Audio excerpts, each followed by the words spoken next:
New episodes of the I Know You Didn't Ask podcast are out every Monday and Friday, available wherever you listen to podcasts and on YouTube. Welcome to I Know You Didn't Ask. I'm your host, Megan O'Donnell, and happy Monday, everybody. Did you guys listen to my Unknown Number, the high school catfish deep dive that I did last week? I did put it out a day late, but bear with me, people. There is a ton of information in that episode that wasn't in the documentary, so be sure to tune into that episode if you loved the documentary, if you're wondering how somebody could be so sick and cruel, which is why I was so drawn to it. But definitely be sure to check that out. I was planning to have a Friday episode for the With Love Megan holiday special this week, but I'm about to get into a 5-day production hell of about 5 15-hour days in a row. So I won't be able to do it. I need to be able to focus on the job that actually pays me. And it sucks when I have to work a real freelance gig, but I have to remind myself that those gigs allow me to do this. So I kind of have to, play nice and do my fucking work. Anyways, you guys, I've been also just like experimenting with a bold lip. I'm sorry. I'm videoing myself today. Of course, you can watch on YouTube and Spotify at I Know You Didn't Ask podcast.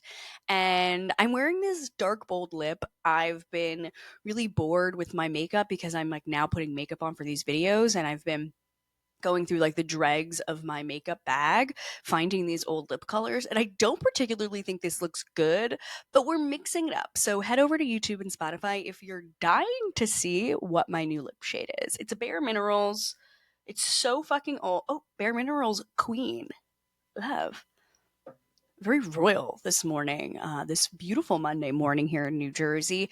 I spent the weekend watching Mad Men on HBO. As I mentioned a couple weeks ago, it is back. It is on HBO for streaming. And what a Christmas miracle.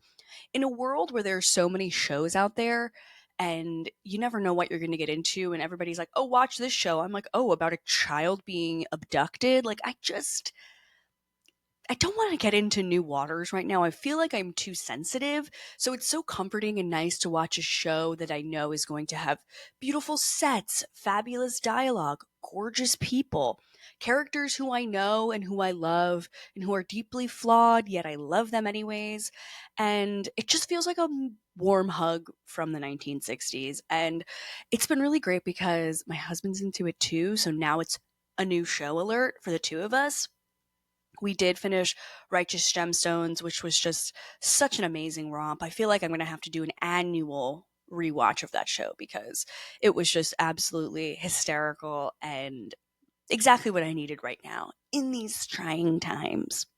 I've also been watching the new Netflix show Owning Manhattan. Season 2 just came out, and this is Ryan Serhant's show about Serhant real estate in Manhattan. They've actually expanded to New Jersey too, because I was looking at a house the other day and it said like by Serhant agents or whatever, listing by Serhant. I'm like, oh, okay. He's across the pond and he's making a name for himself all throughout the tri-state area, which is quite impressive. I will say the Manhattan apartments that he's featuring, some are like exceptionally gorgeous, but some are just lackluster for a $6 million price tag. There was one townhouse they were showing that was I think like $7 million, and there were 2 bedrooms, and like all of the floors are really confusing. And I mean, look at me sounding wealthy, but I'm like, there wasn't even an elevator. Like, it feels kind of like it's going against the ADA to have like a 5-story townhouse without any kind of elevator. But again, maybe I'm just, in a different tax bracket. I'm thinking about elevators. Such my best friend's aunt and uncle bought a 6-story townhouse in the East Village that has an elevator and is quite literally the most incredible place I've ever been to in my life. It literally looked like you were walking into a spread from Architectural Digest when I walked in. So now I know townhouses, so I too can probably sell on Owning Manhattan. They also go to 281 Park, which if you guys watched and listened to my Anna Delvey deep dive, you would know all about this infamous building. They're trying to sell it. Of course, who's looking to buy a $130 million what do they call it? Trophy property. It was funny because there was a girl who came in to view the space and she said she wanted to create a social club that was for uptown people and downtown people that focused on art, which is exactly what Anna Delvey was wanting to do. So she had the idea first, and these fucking cheater brands were walking into 281 Park thinking that they created this genius idea when it was in fact Anna Delvey's. Go back to listen to that episode. But Ryan Serhant also goes through like his emo monologues, like at the beginning of all of the episodes. There's always like this is why I am the way I am monologue where he's like, I was a loner growing up. And now I go to my daughter Zena's birthday parties and all the dads are broing out, hanging out, drinking beers, and I'm just a loner in the corner. And that's what's given me the drive and the passion to sell real estate. Billions of dollars of real estate. Like, okay, whatever. Whatever. He also talks about how he moved 8 times before he was 8 years old. And so that's why he struggles making friends. And I think, people who like struggle to make friends like probably like lean into their business because it's like, well, that's one thing I can control. And, you don't need to have friends in business, right? Which is a whole arc that he's going through this season, but it's really good. I'm enjoying it. Again, I'm refusing to finish Secret Lives of Mormon Wives. I think I'm done. I heard the reunion was really shitty and that Saucy Schroeder was the reunion host. And I don't know. I'm just done. I have no desire to continue going on.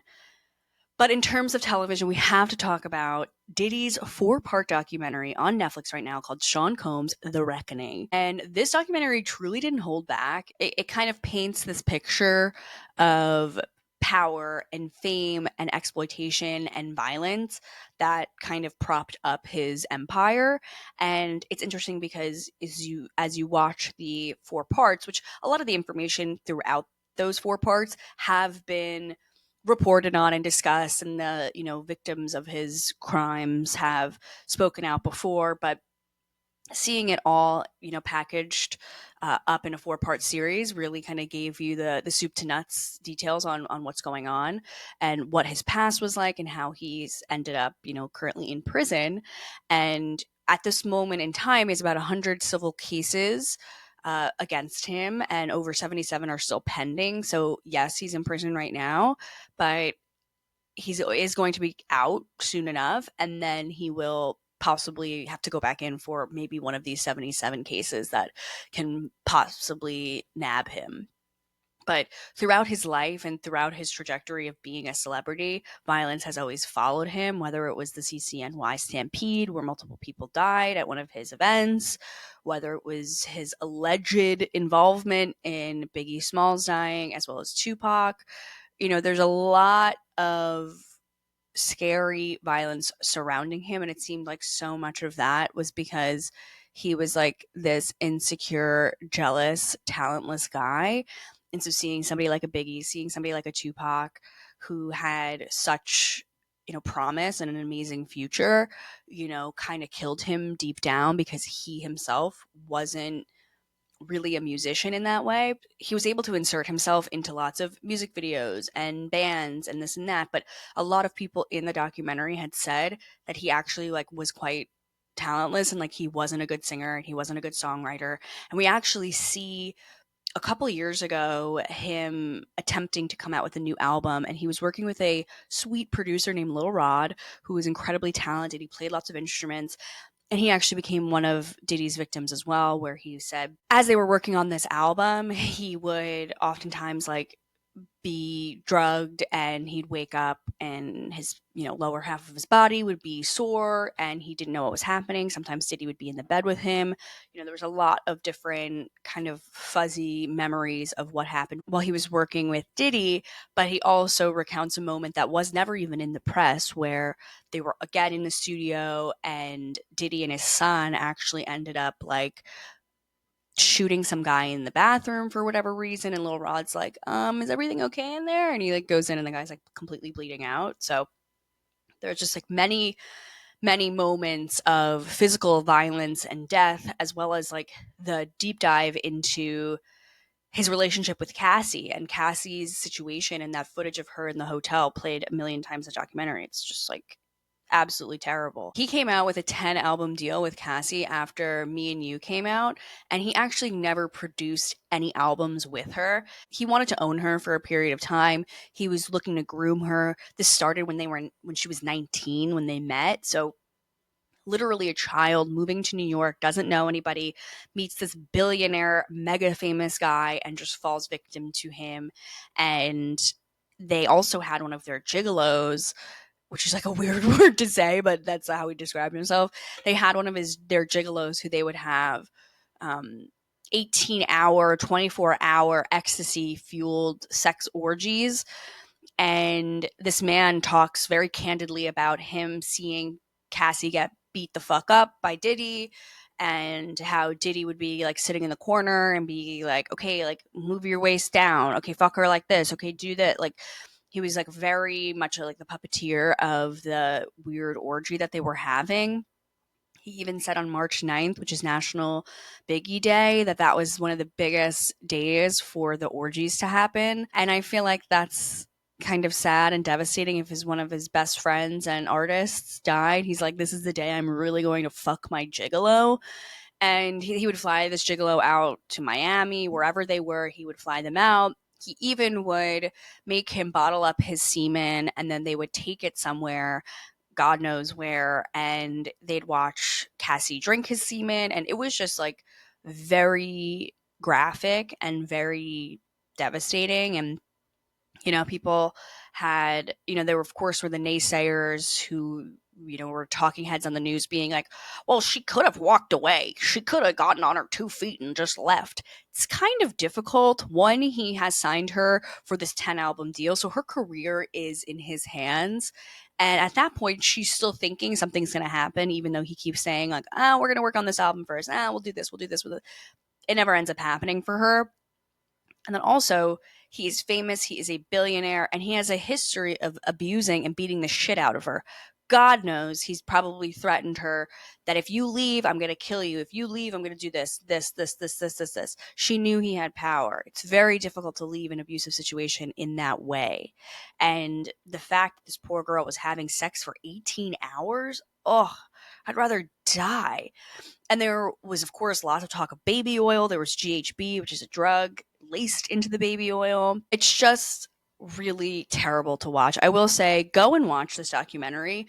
It was actually produced by 50 Cent, Curtis Jackson, who is kind of like a forever foe of Diddy. So it's kind of great. And he also did an exclusive interview about the documentary, but he only did it on ABC because I guess ABC has a licensing deal with prisons, which, like, who brokered that deal? But ABC will play in prison. And so he's hoping that Diddy is going to see the interview talking about this documentary and exposing some of his, heinous fucking crimes. It's disgusting. There's some talk about like him screwing over his past business partners, a sweet guy named Kirk, who not only was screwed by him in business, but he also alleged that Diddy sexually assaulted him and that, he threatened to banish him from the industry for speaking up. Of course, this is, that kind of same song and dance with Diddy throughout his entire career. This fear of violence that everybody in his life had around him was so palpable that they didn't want to sue him for the business back. They didn't want to leave the abusive situation because they knew what he was capable of. And it is really scary. And one interesting moment was that Diddy was like Kanye. They filmed everything. So they were filming up until the few days before he was sentenced. So they have a lot of footage of him kind of trying to intentionally act a certain way and behaving in ways that would kind of garner sympathy and love from his quote unquote fans. And so at one point he like gets in his car and with the driver, of course, and he's like, hey, take me up to Harlem. I want to go to this like local spot. And, he's meeting all his like everyday normal fans who people, look up to him, even though he's heinous and disgusting. People still idolize him in a sense. And that's like a lot of celebrities in general. People forget like the heinous crimes of people when they're like near a celebrity. So he's like going up to people in Harlem, he's hugging people, shaking their hands, whatever. And then you see him get back into the car and he's like, ew, I have all this shit on me. I have to wash my hands. I need to take a shower. I feel disgusting. Gave like 150 hugs. Like, it's that moment that shows you how he intentionally is trying to garner this support and sympathy, but he doesn't care about these people. He thinks he's better than them. He thinks less of them because he's like, I need to wash my hands from these people. It's like, bro, you're literally drinking a gigolo's semen and you're like packaging up the semen and like doing stuff with it.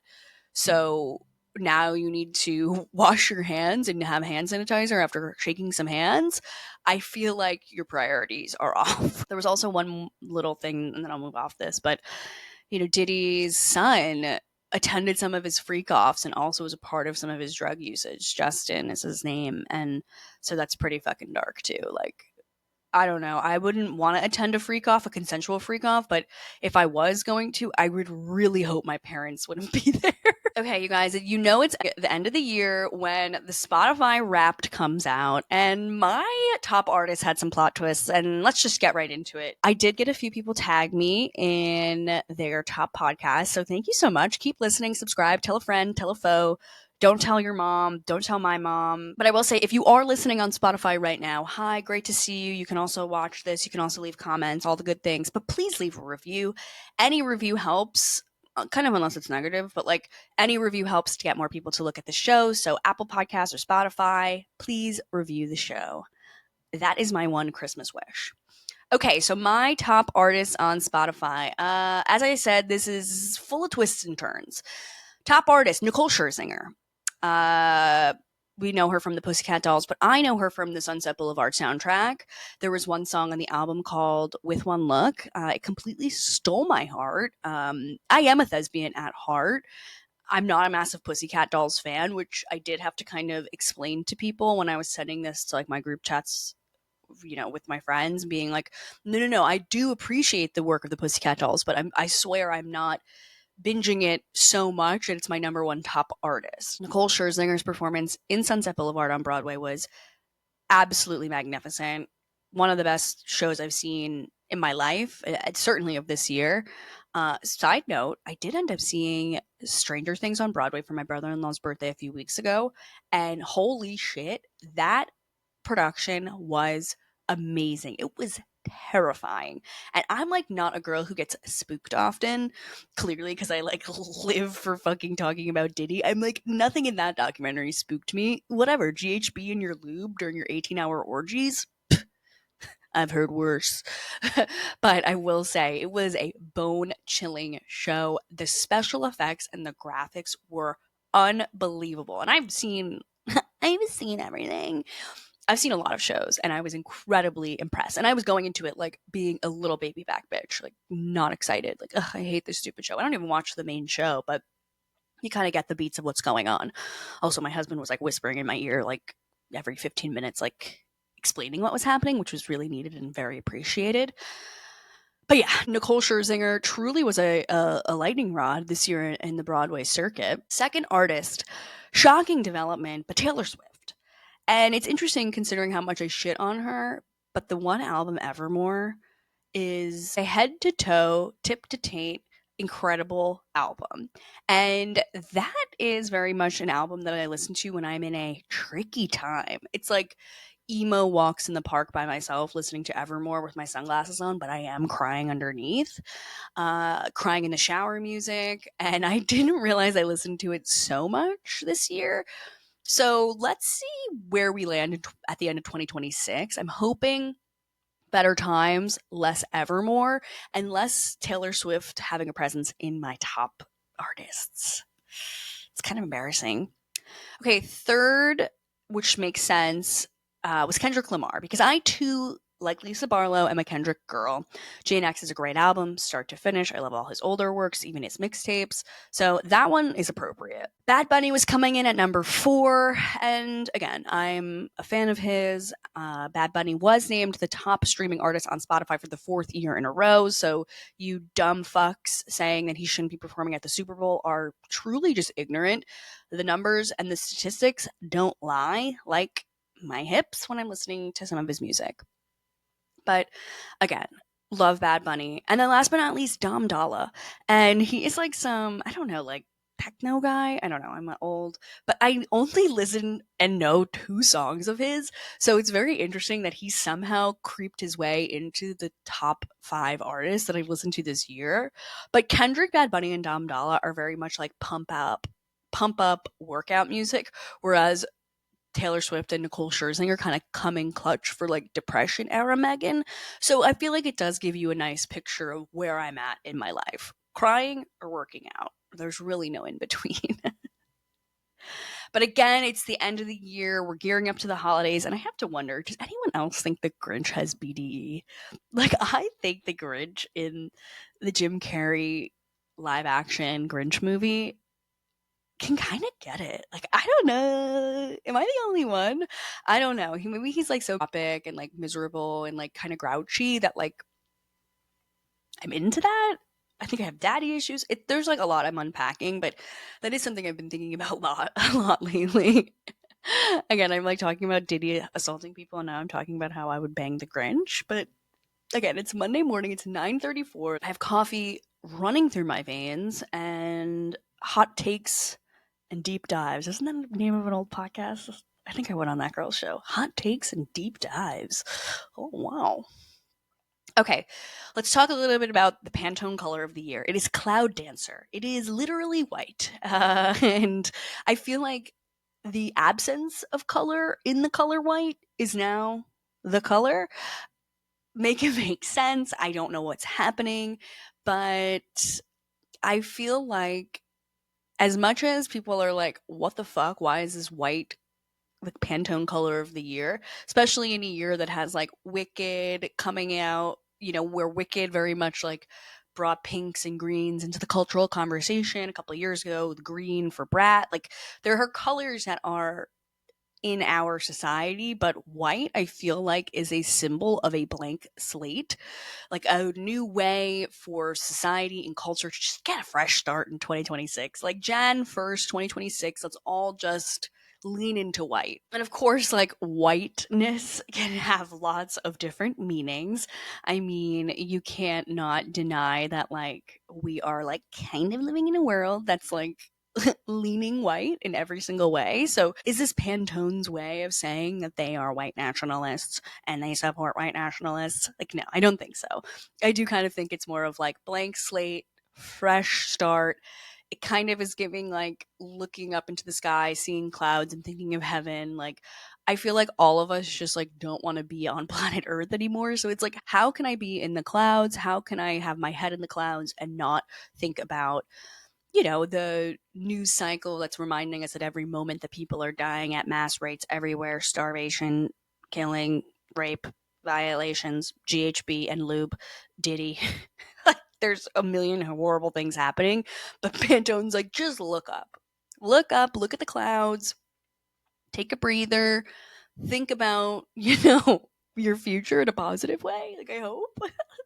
Last year's color was a dusty brown called Mocha Mousse, and a lot of the ad campaigns that I saw, like one of them just had like a pudding cup, and it's like, okay, like I guess this color of the year is the color of chocolate pudding, but this is the 26th year that they've been doing this. I feel like that's a wrap. Like Spotify, that's a wrap on the Pantone color. Going with white is their version of just like waving a white flag. They're like, I surrender. We are done. Society's over. Let's all just start fresh. We have to turn a new leaf in 2026. We cannot continue on with this godforsaken life that we're living. Well, let's talk a little bit about Hollywood, baby. So, Netflix is striking an $83 billion deal with WarnerBrothers Studio, as well as its sibling streaming service, HBO Max. And so, people are having a lot of problems with this. So, Paramount and Comcast were also possible bidders on this sale. And Netflix, those shicey motherfuckers, actually contained a provision in their final offer that prevents Warner Brothers from actually seeking higher bids from Comcast or Paramount. However, if Warner Brothers does decide to not go through with this deal with Netflix and go with another bid, they actually have to pay Netflix $2.8 billion, basically for wasting their time and for going to one of their competitors. So there's a lot of conversation around what this means. And so there's a few different pockets. First and foremost, we need to talk about how Warner Brothers pumps out major motion pictures that basically prop up the theater experience. Whereas Netflix, their new possible owners, entire ethos is having people spend time on their platform, on their couch, at home. So having a streamer buy the big Hollywood studio that pumps out feature films which are made to be seen on the silver screen with a big old thing of popcorn in your hand and possibly a burger. I had a burger a couple months ago in a movie. It was a weird experience, but that's besides the point. Just don't order a movie theater burger. Just save the calories and just eat fucking popcorn. But basically, Netflix has no incentive to support theatrical movies that Warner Brothers is going to be making. If anything, they have incentive to kill them so that, again, people are going towards the app at their house instead of going to the theater. And even Ted Sarandos, the CEO of Netflix, once said, what is the consumer trying to tell us?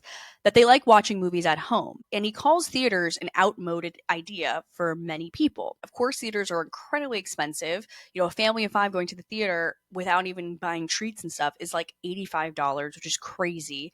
And then you have to think of all the treats. You have to think of getting there. Maybe you need a babysitter if it's just you and your wife. Like, there's a million things that go on with going to the theater. It's not as easy as it sounds.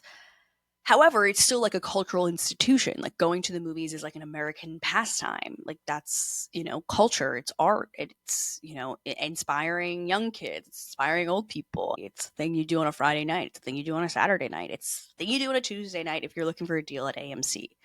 But they did say one thing in their big press release about how they're moving forward with this deal. They only made one reference to theaters and theatrical releases. So again, it's showing that they don't give a fuck about Warner Brothers movies playing in the theaters. They did say that the production of feature films will be going to theaters, and they're pledging at least 15 movies a year. So I guess that's, as good as we're going to get for now.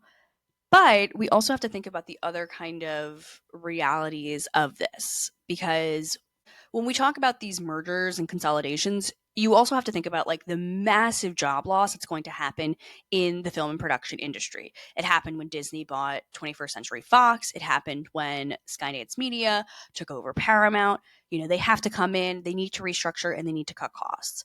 And the industry in Los Angeles for production is already done. Like, it's one, incredibly expensive to shoot in Los Angeles and in New York.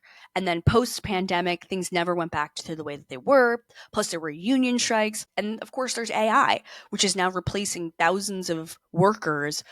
And, so many of these companies in Los Angeles, in New York, producing high-quality content are relying on AI and not relying on some of these lower level jobs for many of, the projects that they're producing. I will say, as a producer, I'm like, no AI wants to do my job.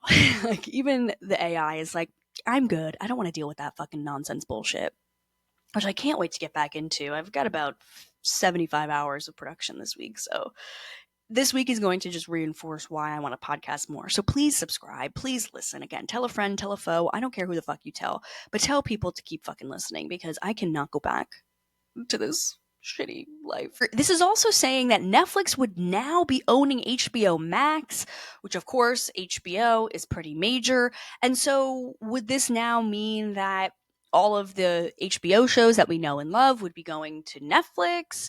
How is this going to work? Are they going to have 2 separate platforms? And one of the executives at Netflix is basically like, whoa, whoa, whoa. It's very early. We have not been able to share exact details on how, our streaming services will be merged. But it seems like the plan is for right now to have HBO and HBO Max to operate as a standalone brand, which like kind of makes sense. Because a lot of people have Netflix and HBO Max, so why would you combine them together when you can have one person paying for 2 of your streaming sites? It just makes sense. From a business POV, which actually kind of leads us into kind of like the antitrust laws that were literally designed to prevent massive monopolies in the industry.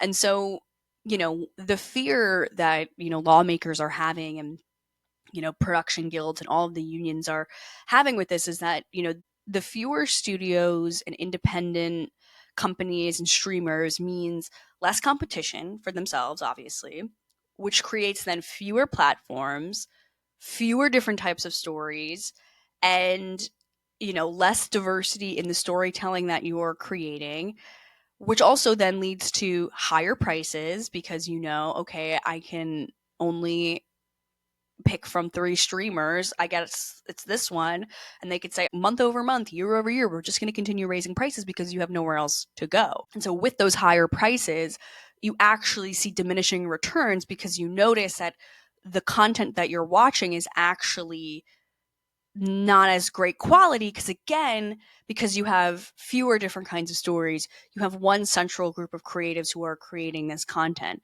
and you have certain people who are able to get things greenlit and certain people who aren't even considered because, I mean, the million biases that happen in showbiz. And so I'm not surprised that this is happening. People are like, oh, I'm so upset. And like I said earlier, like there was going to be a buyer of this, whether it was Paramount or Comcast or Netflix. Like these studios are dying at rapid speed, so they have to start selling themselves, and it makes sense. But you kind of have to hope they don't fall victim to, again, Netflix's Netflix's programming requirements. You hope that a company like HBO will still have creative control to tell various stories that they're telling that might be a little bit more provocative, that might not have been passed or purchased. And you know what? Possibly this could be a good thing because so many studios are literally collapsing because of the same tired ass formulas in these films and like the lack of genuine creativity. It's like, how many times can we see Jurassic Park 11? Like, we're done. Let's get some incredible creators out here to make new and interesting films. Like, there are so many talented people out there. I don't know why we're not tapping into them rather than going back to fucking Guardians of the Galaxy 11. But you know what? It's all the same shit. Who cares? The everyday consumer is probably not going to notice or care, but this stuff interests me because I'm in the biz. I'm in the industry, and it's all very interesting. And like we talked about it last week with Jeff Bezos having Amazon buy MGM Studios, it's a very similar thing. Now all MGM movies will kind of be funneled through the Amazon pipeline. So again, it's just another form of consolidation to streamline the voices that get heard in America. Speaking of films, one of the only films I'm actually looking forward to is the Devil Wears Prada movie. It will be out in theaters May 1st, 2026. I'm going to have to pre-order my tickets. And they came out with a teaser trailer, which I think is pretty boss. It's like, we're not going to give you the full trailer, but we're going to give you 60 hot seconds of basically Miranda Priestly having like a tracking shot of her walking through the office in like Valentino red pumps. You see her walking through the offices of Runway magazine, and you see her get into the elevator. Miranda's assistant and Anne Hathaway come into the elevator with her, and it's just two hardworking girls, click-clacking in their fancy shoes.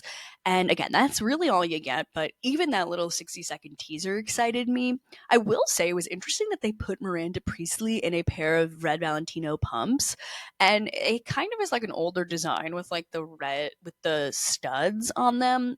If you know Valentino shoes, you know what I'm talking about. And I'm not saying that they're not cute and chic, but I thought it was interesting that like somebody who is like the queen of fashion, inspired by Anna Wintour, would be wearing these kind of like older design Valentino shoes. I just thought that was a choice. Again, look at me immediately critiquing.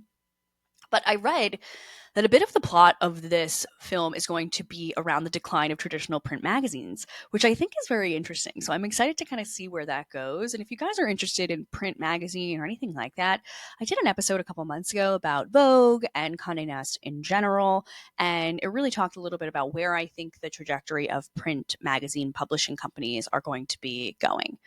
At that time, I don't think they named that Chloe Mal will be Anna's new head of content at American Vogue, but that is obviously, who she chose. And I do think it was intentional that she kind of chose like a basic girl. Like, she didn't choose someone who was like deeply fabulous, like, because I don't think she wanted to like actually be replaced in like a cultural sense. I think she just wanted like a hardworking girl who's like been doing this for 15 years and like is willing to do the grunt work that Anna doesn't want to do on a day-to-day basis, while Anna still like plays puppeteer of the the vibe and the going ons at Vogue in general.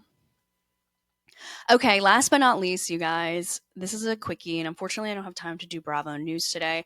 I have it pretty much planned out, so I'm hoping I can find some time to do a little reco for Bravo News for Wednesday. But again, bear with me, guys. I need to make money this week, and I'm making a lot of money. So again, this gives me like 3 months of runway of podcasting a lot. So again, I have to make sacrifices, and I think you guys will be able to live with these sacrifices, right? I know everybody's just dying for more. Where are the episodes, Megan? Give me more.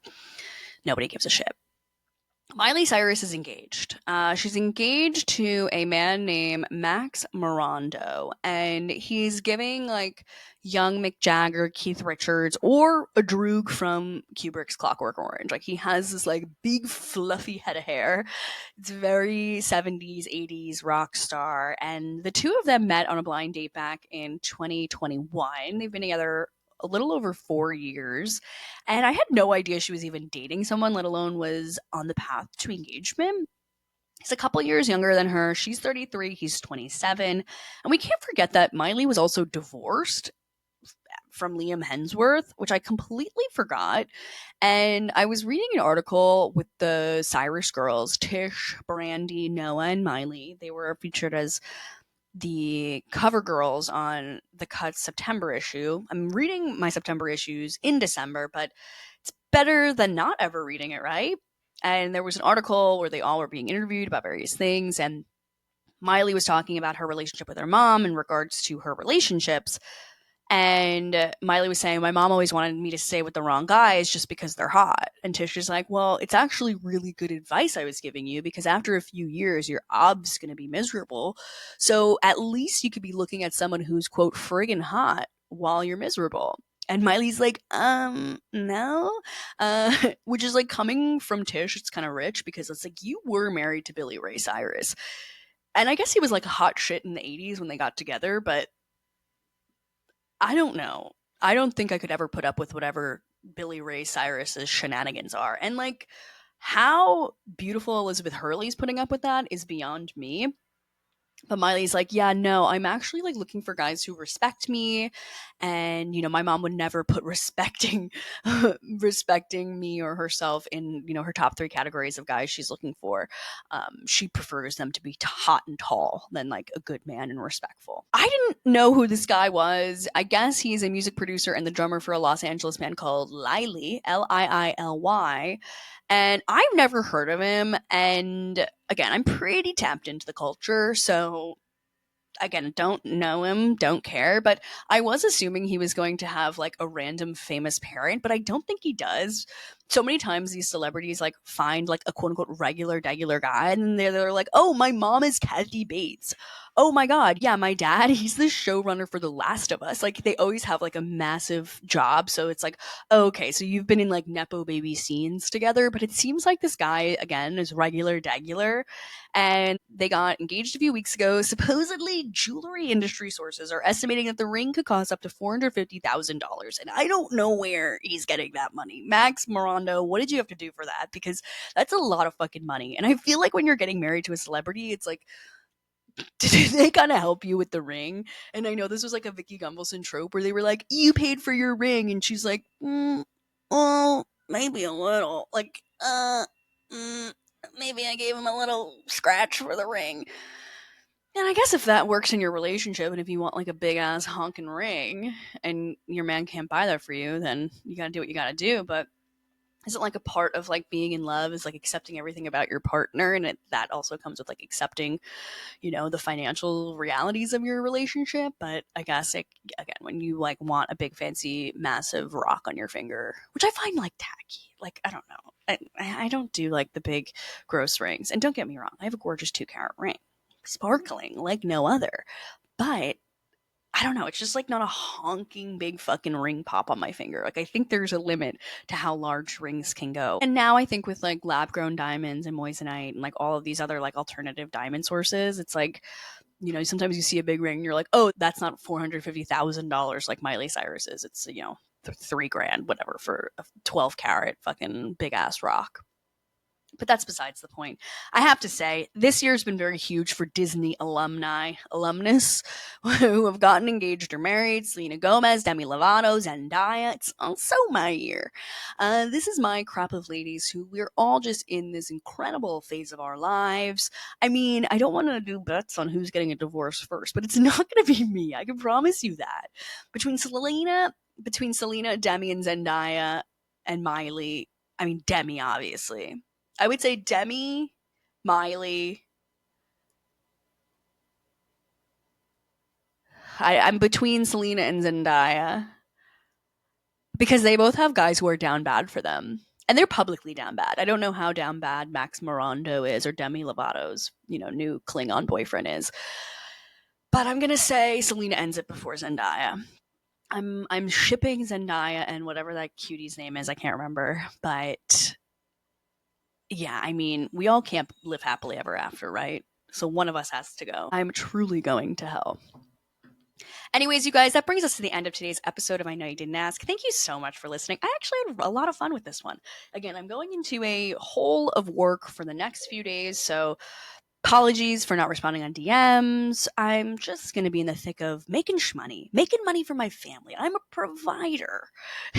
My sweet husband's in the next room, like rolling his eyes like, bitch, you provide good times and giggles. You're not providing money. But someday I will. Someday the show will take off. Someday I will have, a radio empire like no other. I'm manifesting it. I'm putting it out into the world. I am like the Pantone color of the year. I'm white. I'm looking for a blank slate. I'm looking for a fresh new perspective in 2026. And I hope you guys will continue to join me through episodes all throughout the next year and then the year after that. And again, I am a quitter. I am known to quit, but I'm not quitting this time because I really don't want to go back to work in a real corporate setting. So this has to take off, people. And I appreciate you all listening. I'm sorry for the monologue. Again, I'm drinking a lot of coffee. This is the second cup of the day. My eyes are kind of fucking twitching. I've talked a little bit about Diddy and gigolos. I'm all over the place. I've got a lot on my mind. So thank you so much for listening. Again, if I'm able to squeak out a little episode of Bravo TV News, I will, but can't promise you. But I'll do my best for you guys, my lovely, gorgeous, loyal listeners. So have a great rest of your week, and we'll catch up with you likely next week. Bye. New episodes of the I Know You Didn't Ask podcast are out every Monday and Friday, available wherever you listen to podcasts and on YouTube.